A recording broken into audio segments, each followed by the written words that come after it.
आज का पहला प्रश्न है, हाल ही में कौन सा शहर विश्व कॉफ़ी सम्मेलन की मेज़बानी कर रहा है साथियों? तो बेंगलुरु विश्व कॉफ़ी सम्मेलन की मेज़बानी करेगा साथियों। कौन करेगा? बेंगलुरु। अब साथियों, कॉफ़ी बोर्ड ऑफ इंडिया के सीईओ कौन है? तो केजी जगदीश है कॉफ़ी बोर्ड ऑफ इंडिया के सीईओ साथियों। अब देखो, बेंगलुरु तो साथियों कर्नाटक की राजधानी है बेंगलुरु। और कर्नाटक के गवर्नर कौन है? थावर चंद्र गहलोत। कर्नाटक के चीफ मिनिस्टर हैं सिद्धारमैया। यहाँ पर राज्यसभा 12 है और लोकसभा 28 है। यूटी खादर प्रथम मुस्लिम विधानसभा अध्यक्ष बने हैं कर्नाटक के। प्रथम मुस्लिम विधानसभा अध्यक्ष कौन बने हैं कर्नाटक के? तो यूटी खादर बने हैं साथियों। गृह ज्योति योजना कर्नाटक ने शुरू किया है। Bandipur national park, Nagarhole national park Karnataka में है। और मेकेदातु बांध कावेरी नदी पर है कर्नाटक में। मलय का देश किसे बोलते हैं? तो कर्नाटक को बोलते हैं साथियों। भारत का उद्यान, अंतरिक्ष का शहर, silicon valley, IT capital of India के नाम से जानते हैं बेंगलुरु को। केम्पेगौड़ा अंतर्राष्ट्रीय हवाई अड्डा कहाँ है? तो बेंगलुरु में है साथियों। केंद्रीय उपोषण बागवानी संस्थान कहाँ है? बेंगलुरु में। केंद्रीय रेशम अनुसंधान केंद्र कहाँ है? मैसूर में। राष्ट्रीय कॉफी अनुसंधान केंद्र कहाँ है? तो चिकमंगलुरु में है साथियों, राष्ट्रीय कॉफी अनुसंधान केंद्र। अब अगला प्रश्न आपका है, पेड्रो संचेज को किस देश का कार्यवाहक प्रधानमंत्री बनाया गया है? या पेड्रो संचेज किस देश के कार्यवाहक प्रधानमंत्री बने हैं साथियों? तो ये बने हैं स्पेन के कार्यवाहक प्रधानमंत्री। अब स्पेन के बने हैं साथियों, तो स्पेन का जो नेशनल गेम है वो है बुल्स फाइटर। और स्पेन की कैपिटल क्या है? मैड्रिड। और यहाँ की करेंसी क्या है? यूरो। और मैंने भी तुरंत बताया कि पेड्रो सैंचेज यहाँ के कार्यवाहक प्रधानमंत्री बने हैं साथियों। अब अगला प्रश्न आपका है, हाल ही में G20 एम्पावर शिखर सम्मेलन का आयोजन कहाँ हुआ है? तो G20 एम्पावर शिखर सम्मेलन का आयोजन हुआ है गांधीनगर में। गांधीनगर के महात्मा मंदिर में इसका आयोजन हुआ है और इसका उद्घाटन किया गया है महिला एवं बाल विकास मंत्री स्मृति जुबिन ईरानी के द्वारा। किसके द्वारा?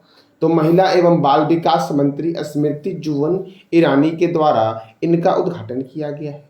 अब गुजरात, तो गुजरात की राजधानी है गांधीनगर। गुजरात के गवर्नर हैं आचार्य देवव्रत।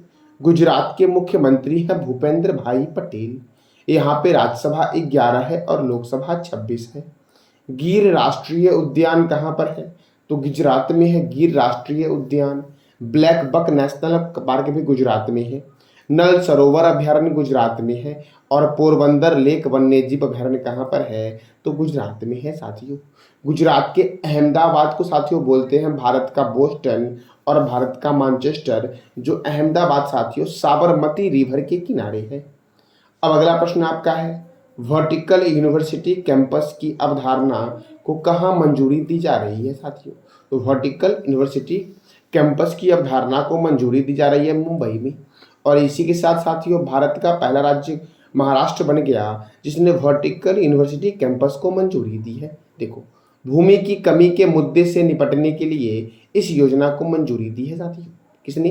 तो महाराष्ट्र ने दी है साथियों। देखो, ऊर्ध्वाधर विश्वविद्यालय परिसरों को मंजूरी देने वाला देश का पहला राज्य कौन बन गया है? तो महाराष्ट्र बन गया है। अगर मैं आपसे पूछूं कि वर्टिकल विश्वविद्यालय को मंजूरी देने वाला दुनिया का पहला देश कौन बन गया है? तो अमेरिका बन गया है साथियों। कौन बना है? अमेरिका। और अमेरिका की राजधानी है वॉशिंगटन साथियों।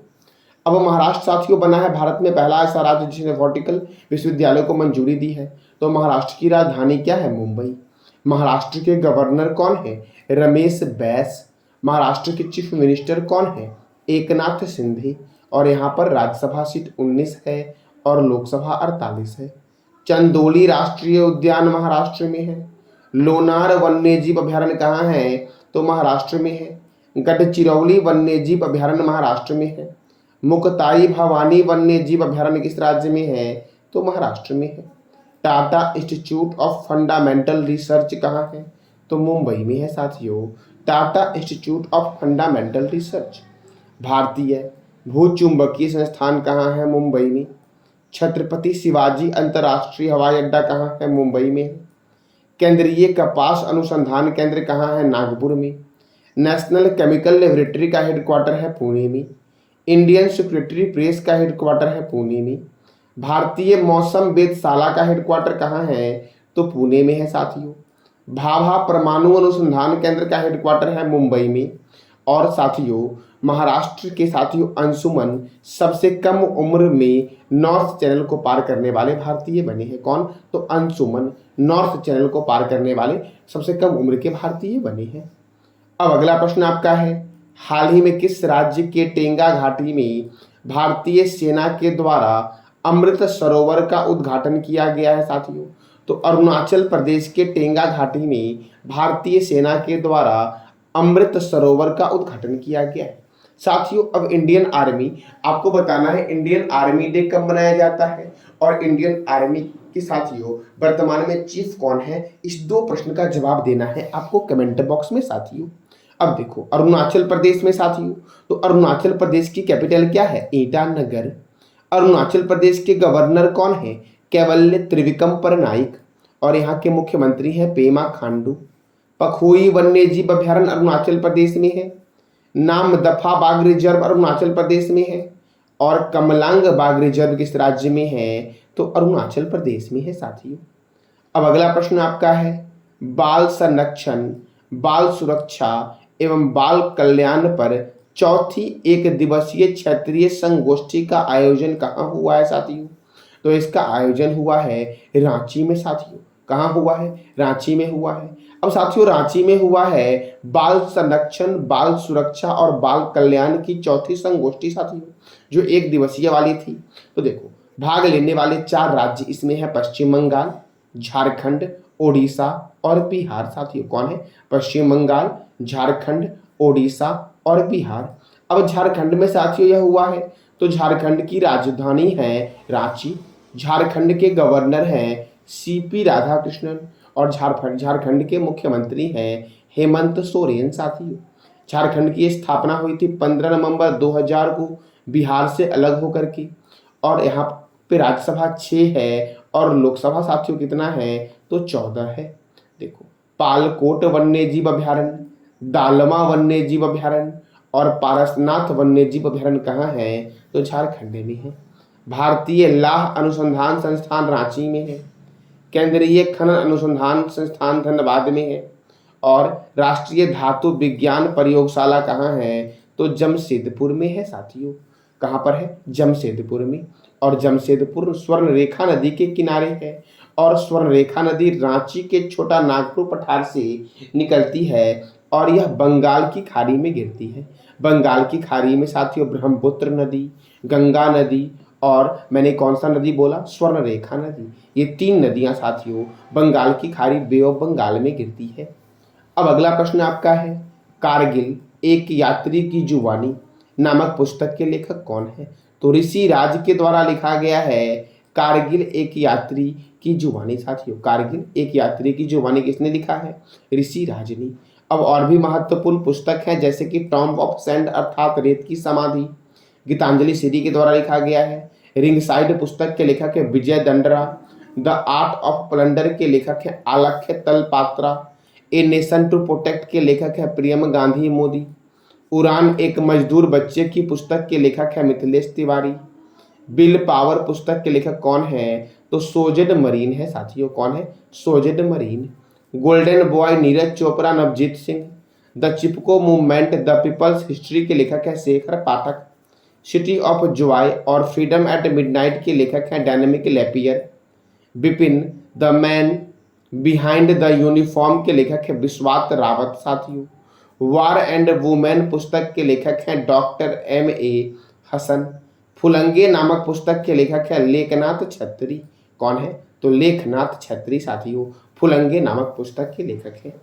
अब अगला प्रश्न आपका है, भारत की G20 अध्यक्षता के तहत थिंक 20 शिखर सम्मेलन का आयोजन किस शहर में किया जा रहा है? तो इसका आयोजन किया जा रहा है साथियों मैसूर में। कहाँ किया जा रहा है? मैसूर में साथियों। कर्नाटक का एक शहर है मैसूर। और मैसूर साथियों प्राचीन काल में साथियों टीपू सुल्तान की राजधानी थी। प्राचीन साथियों अर्थात मध्यकालीन भारत में टीपू सुल्तान की राजधानी थी मैसूर। टीपू सुल्तान साथियों मैसूर का शासक था और टीपू सुल्तान की राजधानी थी श्रीरंगपट्टनम। सही करें साथियों, टीपू सुल्तान मैसूर का शासक था और टीपू सुल्तान की राजधानी क्या थी? श्रीरंगपट्टनम थी साथियों। और टीपू सुल्तान के पिता का नाम था हैदर अली। कौन था? कौन थे टीपू सुल्तान के पिता? तो हैदर अली थे। फिर से मैं रिपीट कर रहा हूँ, टीपू सुल्तान कहाँ का सुल्तान था? तो मैसूर का था और मैसूर की राजधानी साथियों क्या थी उस समय? श्रीरंगपट्टनम थी। और टीपू सुल्तान के पिता का नाम था हैदर अली। कई बार एग्जाम में पूछा गया है कि टीपू सुल्तान के पिता का नाम क्या था? तो हैदर अली था, जिन्होंने बेंगलोर में लाल बाग पार्क का निर्माण करवाया था। अब साथियों G20, तो वर्तमान में भारत G20 का अध्यक्ष है और भारत G20 का अध्यक्ष 1 दिसंबर 2022 को बना और यह 30 नवंबर 2023 तक रहेगा। 2022 में G20 का अध्यक्ष कौन था? इंडोनेशिया था। 2024 में कौन बनेगा? ब्राजील बनेगा साथियों G20 का अध्यक्ष देश। अब साथियों देखो, G20 की स्थापना हुई 1999 में और इसको पहली पहचान मिली थी 1997 में G7 के रूप में। G20 में सदस्य की संख्या 20 है, 19 है आपका कंट्रीज और एक है यूरोपीय यूनियन साथियों। कौन है? तो एक यूरोपियन यूनियन है और 19 देश हैं। अब अगला प्रश्न आपका है साथियों, स्टैंडर्ड चार्टर रिसर्च के अनुसार भारतीय अर्थव्यवस्था किस वर्ष तक 6 ट्रिलियन डॉलर की हो जाएगी? तो 2030 तक साथियों भारत की अर्थव्यवस्था कितनी हो जाएगी? तो 6 ट्रिलियन डॉलर तक हो जाएगी। और यह रिसर्च किसका है? तो स्टैंडर्ड चार्टर रिसर्च के अनुसार साथियों। अब अगला प्रश्न आपका है, बेल्जियम ग्रैंड प्रिक्स 2023 किसने जीता है? तो बेल्जियम ग्रैंड प्रिक्स 2023 जीता है साथियों मैक्स वर्स्टैपन ने। किसने जीता है? मैक्स वर्स्टैपन ने साथियों Belgium Grand Prix Formula 1 race जीता है मैक्स वर्स्टैपन ने, जो रेडबुल कंपनी के ड्राइवर है। देखो, Bahrain grand prix, Spanish grand prix, Hungarian grand prix, ऑस्ट्रेलियाई ग्रैंड प्रिक्स और मियामी ग्रैंड प्रिक्स जीता है मैक्स वर्स्टैपन ने साथियों। फिर से मैं बोल रहा हूँ, Bahrain grand prix, Spanish grand prix साथियों, हंगेरियन ग्रैंड प्रिक्स, ऑस्ट्रेलियाई ग्रैंड प्रिक्स और मियामी ग्रैंड प्रिक्स जीता है मैक्स वर्स्टैपन ने। सऊदी अरब ग्रैंड प्रिक्स जीता सर्जियो पेरेज ने, अजरबैजान ग्रैंड प्रिक्स जीता सर्जियो पेरेज ने और मोनाको ग्रैंड प्रिक्स किसने जीता है? तो सर्जियो पेरेज ने जीता है मोनाको ग्रैंड प्रिक्स साथी।